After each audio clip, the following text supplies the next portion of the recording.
When you stop explaining yourself, some people will distance themselves. That is not a sign of error. It's a sign of realignment. Your silence is a new filter for who gets to stay in your life. When a person stops explaining themselves, everything changes, not just inside, but around them. You start emitting a new frequency. You no longer say, "Please understand me."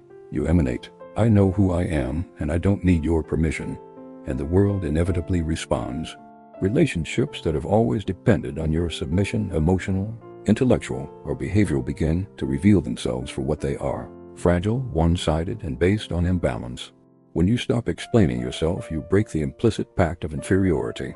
You cease to position yourself as someone who needs to be accepted and begin to occupy the space of someone who already accepts themselves. This changes absolutely everything.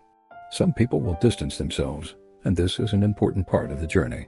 Your silence begins to function as a filter. It reveals who was by your side out of genuine affinity, and who was only there because you were easy to control. Jung said that the process of individuation often requires ruptures. This distancing is not punishment.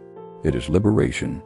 When you stop justifying your presence, your boundaries, your choices, you start attracting relationships based on mutual respect, not on fear or dependence. Your silence changes the configuration of your relationships because it communicates what you once begged for. I am here to be, not to be shaped.